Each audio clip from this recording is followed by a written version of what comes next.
Hey, it's Kelly. Welcome back to my channel where we talk all about gentle products that are friendly to your skin. And today we're talking facial oil. You know, surprisingly, I don't have a dedicated video to oils on my channel yet, but I do actually use facial oil pretty much every single day. I get huge benefits from them. So today we are laying it all out. I'm going to be talking about some popular individual oils, really breaking down what they do, how to use them, and what skin types they're really best for. And of course, I've got product recommendations and I've got quite a few different application tips for you guys as well. Now, big heads up, there is a portion of the video that is going to be sponsored by Stratia. I want to talk about their Fortify oil blend, which you know I've been a big fan of for many years. And of course, I've got some other oils that I want to talk about today as well. So I just wanted to give you the heads up and a big thank you to Stratia for sponsoring a portion of today's video. All right, let's jump right into it. Give the video a big thumbs up and let's get started. So let's talk about Stratia Fortify. This is an oil blend that is obsessively researched and it's really focused on getting the right blend of omegas 3, 6, and 9 fatty acids. And these are crucial for healthy skin and a great functioning moisture barrier. All right, so let's break down those omega fatty acids. So we have omega 3. It's also known as alpha linolenic acid, and this is an essential fatty acid that our bodies actually cannot produce. It is moisturizing, soothing, and anti-inflammatory. Omega 6, also known as linoleic acid, this is such a good fatty acid. It is crucial to a healthy moisture barrier function. It's the most abundant fatty acid in the epidermis, and it's a precursor to ceramides. So you can see why it's going to play an essential role in healing a weak or damaged moisture barrier or helping with dehydrated skin. But it's also the fatty acid you should be seeking for if you do have acne prone skin, because studies suggest that this fatty acid can help to reduce the occurrence of clogged pores, which is kind of like the starting point for acne. Omega 9 or oleic acid, this is very nourishing, really rich, really moisturizing, especially if you have very dry skin. This is definitely the one that you want to look for. But if you have acne prone skin, try to avoid this one if possible. Now, every skin is going to react differently, so I always suggest just give it a little patch test on your skin. But oils that are high in omega 9 fatty acid generally tend not to play well with acne prone skin. So in Stratia Fortify, on the ingredients list, you're going to see borage, perilla seed, cranberry seed oil, and those all have high percentages of omega 3 and 6 fatty acids. The camellia and marula seed oil are bringing the omega 9 fatty acid components, and we also have jojoba and squalane oil, which I will talk about in depth a little bit later in the video. I also want to mention this contains tamanu oil, which you know is an oil that I personally really love. It has a good amount of both omega 6 and omega 9 fatty acid, and it's great for wound healing. It has a very calming, soothing sensation on the skin, and it actually is very good for helping to brighten up the skin, and it can work on acne scars as well. So the texture is a medium weight oil with really good absorbency into the skin. This is not the type of oil that feels like it kind of sits a little closer to the surface of your skin. Do you know what I mean? Some oils, and we will talk about some oils like this in a little bit, some oils that feel like they sit a little bit closer to the top of your skin, kind of creating a protective layer. That's not this oil. This absorbs right into your skin with very minimal grease factor at the top. So this just really does a lot of its moisturization inside of your skin, not on the top. And if you do have dehydrated skin, if you suffer with a weak or damaged moisture barrier, this is exactly the type of oil that you need to look for, something that has a good fatty acid profile with the omega 3, 6, and 9. This is what keeps your lipid layer strong. This is what makes your moisture barrier hold the hydration in place instead of, letting it escape from your skin. That's dehydration, right? So this oil is really good for that. When I always talk about moisture barrier care, what do I say? The holy trinity: ceramides, cholesterol, fatty acids. That's what this blend kind of like fulfills in my skincare routine. It is like that extra dose of all the fatty acids my skin craves.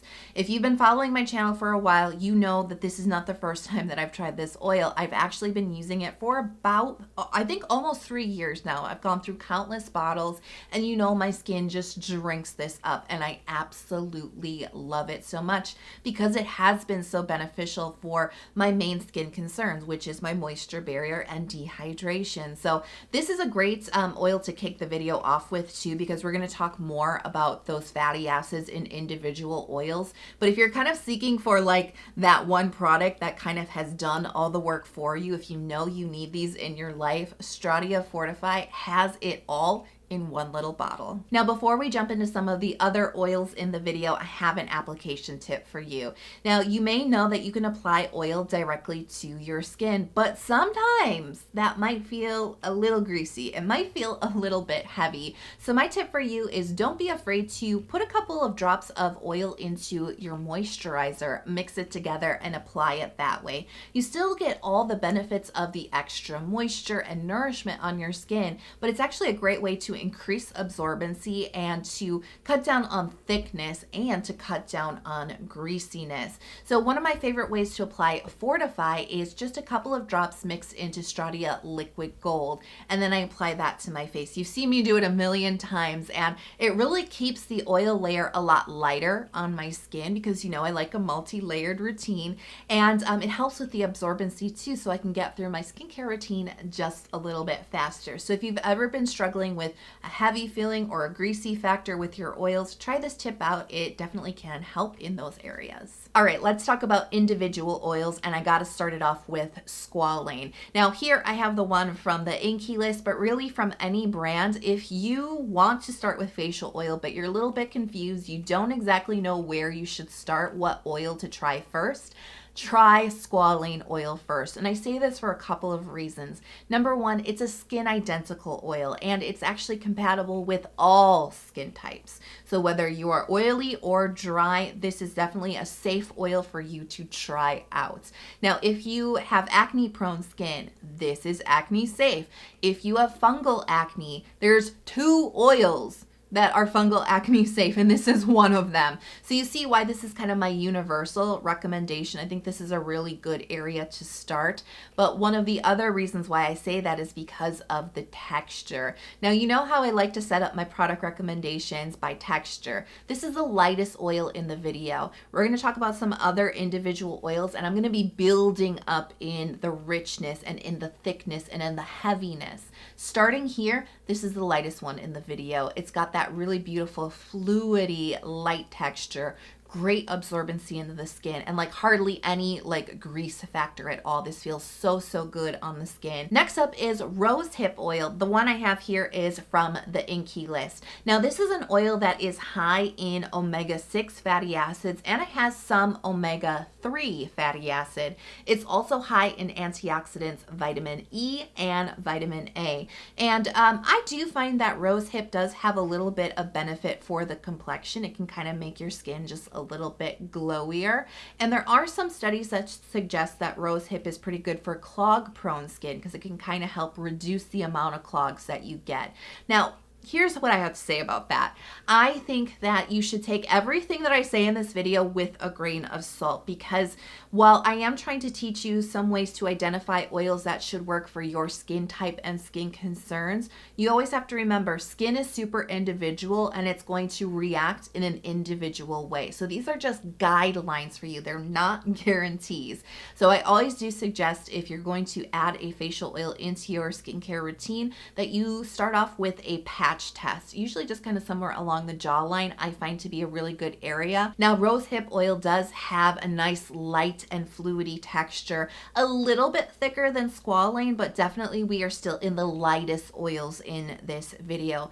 Great absorbency, very minimal, grease on the top of your skin. I think this is one of the most elegant oils definitely out there, and it's definitely one of my favorite ones too, especially because it does make my complexion just look a little bit brighter brighter and a little bit healthier. Next up is Chia Seed oil, and this is from The Ordinary. It's high in omega-3, it has omega-6, and it has a very small amount of omega-9, meaning this might be okay for acne-prone skin. Again, patch test, because remember, omega-9's not always the best friend with acne-prone skin, but there's a very small amount here. And I personally find this to be a really nice mix for my particular skin, because you know I need that moisture barrier help. I got to keep that moisture barrier strong, and that's what keeps the dehydration away. And that's how I feel about this oil. I definitely do feel that it has the ability to make my moisture barrier stronger. It also has like an anti-inflammation benefit to it. It calms and soothes my skin. Now we're moving up in textures. I would really call this a medium weight texture, but I do find this to be slightly lighter than the Stratia Fortify, another medium weight oil that we talked about already. This has really good absorbency though into the skin. This is not an oil, we're not quite to the point where I'm starting to feel like it's sitting a little closer to the top of my skin. This has really good absorbency, really minimal grease, but definitely a little bit more of that medium feel on my skin. Now here's a fun fact about the Chia Seed oil. You can definitely use this for your face, but The Ordinary also suggests you can use it as a hair oil. And that gets me into application tip number 2. You can 100% use oil on your hair. Now this is not like your hair serums or other hair products that you might be used to. You really do want to use a restrained amount of oil, but this can be so good for nourishing, moisturizing, smoothing, and making your hair look really, really shiny and healthy. So let's talk about marula oil. This is from The Ordinary, and marula oil has a high content of omega-9 fatty acid. Now remember, that is the fatty acid that you want to look for if you do have dry skin, because it's very nourishing, rich, moisturizing on the skin. This is a very emollient type of oil. And also remember that omega-9, not a great pair for acne prone skin. Now marula oil does have some good antioxidant power coming from the high content of vitamin E that it has. And I do find that marula oil, I would still categorize this as a medium weight oil. Now it's definitely thicker than the Chia Seed oil, and I do believe that marula oil, like just straight marula oil, starts to be a little bit thicker than Stratia Fortify. I do find that it still has really good absorbency into the skin, but it does start to have that more heftier protective quality on the skin that the other oils we've talked about don't quite have. I find the grease on this to be still very minimal. We haven't encountered like very, very greasy oils just yet. And side tip, marula oil, another one that is very nice for your hair. All right, let's talk about jojoba oil, and this one is from Solved. Now I have to break it to you, jojoba oil, technically not an oil, it is a wax ester. Yeah, I know it's a little bit confusing, but technical details aside, jojoba oil is actually very similar to human sebum. And there is some thought out there that jojoba oil is one of the types of oils that can balance out oily skin by kind of tricking your skin into thinking it's already produced enough oil because of the similarities to human oil or sebum. Now, I have to tell you, this is not proven. This is not a fact. Like I was saying, this video, guidance here. None of this is a guarantee. Everybody's skin is different. Definitely a thicker texture here, and we're starting to get into that territory too of oils that are a little bit closer to the top of your skin, things that feel like they are kind of protecting your skin on the top, kind of creating a little bit of an occlusive layer. Now, that's something I want to talk about with that too, because a lot of people do believe that oils, just as a whole category of skincare, oils act as occlusives. They create protective barriers on top of your skin and nothing can get through them. That is just not true, really, at all. There are a handful of oils that have somewhat occlusive properties. I believe that jojoba is actually one of them, but generally speaking, facial oils are emollients. They moisturize the skin, but they don't create an impenetrable layer on your skin. So I just kind of wanted to like myth bust that right now, because a lot of people do believe that. Jojoba oil, it's still an emollient, but I do think it has a little bit of that protective barrier created exfoliating quality to it, which could feel really good on dry skin, maybe not on oily skin. And it definitely, we're starting to work up into a little bit of that more characteristic greasy little bit kind of finish on the top with the heavier oils like jojoba, which is not technically an oil, but a really interesting one here. And I'm going to recommend this, like I said, more for drier skin types. Which brings me to tip number 3, when to apply your facial oil in your skincare routine, because this is a very split debate. A lot of people really believe you should be putting your oil on before your moisturizer. A lot of people also believe you should be putting your oil on after your moisturizer. And I'm here to tell you, try both. I don't think one or the other is the absolute correct way to do it. And in fact, I really don't believe that there is a rule around this at all. I throw that out the window. You need to find out what works for your individual skin. And I've really been highlighting that throughout this entire video, right? Individual skin, because your skin is going to react differently, right? It's not a uniform reaction. So we really, at the root of all of our skincare journey, we need to figure out what works for us. But here is a few kind of ideas for you to ponder if you're still like, Kelly, I'm still not sure where I should put this in my skincare routine. Now, I personally love to put my oil on before moisturizer. That's what you see in all of my skincare routines because that's what suits my skin. Now, I do tend to go for the omega-3 and 6 fatty acid types of oils because those oils not only help support my moisture barrier and fight dehydration, they also help to calm and soothe my skin. I want those close to my skin. I don't want that on top of a moisturizer. I want it closer to my skin where I can get that calming benefit from my oil. Now, I can see the case for the oils that are high in omega-9 fatty acid. Remember, that's the fatty acid that's really rich and nourishing. It's generally going to yield a thicker, heavier texture. We're in the middle of the video right now talking about those types of oils. I can see why you might want to put that type of oil on top of your moisturizer just to kind of help boost the protective layer, to help boost the moisturization. I can see why something thicker like that might maybe not feel as good underneath your moisturizer for certain individuals. So I see the argument for both. I personally like it under my moisturizer. I can see how certain oils would work over moisturizer, but do you see kind of the theme here? It really depends on what oils you're using. It really depends on how your skin accepts the oil, which is why I'm giving you that permission slip to throw all those weird rules that we've heard before about how to apply your oil out the window. You got to figure out what works for you. A big argument for why you shouldn't put it under your moisturizer goes back to that myth about oils being occlusives, which we've already, talked about the fact that they're not. Oils are not impenetrable layers. The only impenetrable, truly layer in skincare is going to be petrolatum. It's going to be your Vaselines and your Aquaphors. Those are really the only types of layer in skincare that nothing else can really work through. That's not facial oil. So like I said, got to figure out what works for you. Please feel free to experiment, follow your skin's bliss. Speaking of oils high in omega-9 fatty acid, we have argan oil. This is great for your face, but also really good for your hair. So this is definitely going to be for drier skin types. We've got antioxidant power coming from vitamin E. Argan oil is known for helping to neutralize collagen destroying free radicals, and it tends to be an oil that can help to work on softening acne scars as well. Now, the texture is definitely on the heavier side. This is pretty thick, nourishing, moisturizing, protective on the skin, more so than jojoba oil. So you can see why this would be really good for very, very dry skin. But as we move up in those textures, we kind of move up in a little bit of that grease factor too, which, if you have really dry skin, you don't really care about that, right? You're like, give me all the nourishment and richness, please.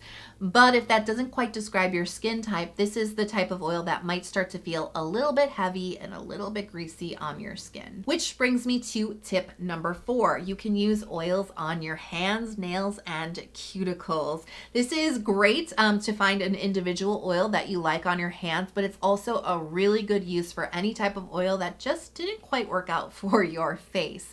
And I use this all year round, but it's particularly useful for me in wintertime when my hands get really, really dry and irritated. So just take your favorite hand lotion or cream, put that into the palm of your hand with like 2-3 drops of oil, and then just massage it onto your hands like you normally would. And now you've got a really super moisturized, like turbocharged type of hand cream that really soothes the irritated dryness on your hands. And quickly, I just want to shout out 2 more oil blends that I've really enjoyed. The first is the Be Happy Calming Oil from 76N1. This is a blend of camellia oil, which is high in omega-9, and hemp seed oil, which is high in omegas 3 and 6. This has a really soothing, calming quality to it. Much like the name would suggest, this definitely is a nice oil to pick up if your skin is a little bit irritated and you do want that slightly thicker type of oil on your skin, a little bit more nourishing, because we do have the higher amount of omega-9 in this formula. In the grand scheme of the video, I would say that this is in between marula oil and jojoba when it comes to the thickness. I still feel like this has really nice absorbency. It does have a little bit of that protective feel, but it's not too heavy on the skin. And I got a lot of use with this in like the middle of last winter when my skin was at its driest. This felt so good. And let's talk about the Ordinary Bee Oil. This is a blend of a lot of different oils with good omega profiles, but I would say that this is mostly focused on omega-9 fatty acids. So we have marula, argan, borage oil, but we do have a nice balance here with some good omega-6 fatty acid oils too. Overall, a really nice, well-rounded blend in my opinion. The texture is pretty similar to the Stratia Fortify oil that we talked about all the way at the top of the video. It's really, really similar. And in fact, I was actually having a hard time telling the difference between these 2 oils. So I did the classic Kelly half face test. I put Stratia on one side of my face and I put the Ordinary Bee Oil on the other side and wore it for a day to see if there was a difference. I do feel like Stratia has a better anti-inflammation benefit, a more soothing anti-irritation benefit to it. It just kept this side of my face really, really calm, whereas the side with bee oil towards the end of the day, feeling a little bit of that dehydration, irritation, and tightness on that one side. So that leads me to suspect that Stratia definitely better for weakened, damaged moisture barrier, skin going through irritation, skin that just needs to heal up and get stronger. I think that that's going to be the better omega fatty acid blend for you than bee oil. But if your main concern is just getting those fatty acids into your skin and really having a nice medium type of oil with good nourishing qualities just to keep your skin comfy throughout the day, bee oil is a really nice choice. Tip number 5 for applying oil to your face is to wrap your hands. So after you've applied the oil to your face, warm your hands up by rubbing them together and then just gently apply your hands to your face. The little bit of warmth, the little bit of pressure, and that little bit of like tapping onto your face is going to gently encourage the oil to absorb better into your skin, and it feels incredibly relaxing. That was epic. It was a long time coming, and I hope that a lot of the questions that you might have about oil were answered in this video. If you have any more, let me know in the comment box below, and also let me know what is your favorite facial oil if you have one. A big thank you again to Stratia for sponsoring a portion of today's video. I do have links to everything we talked about in the info box below for easy browsing. And if you enjoyed the video, you made it this far and you have not subscribed to my channel, please do consider hitting subscribe. I make lots of new content here on YouTube throughout the week, so don't forget to turn on notifications too. I hope you guys are healthy, happy, and safe, and I cannot wait to talk to you in the next video. I'll see you soon. Bye.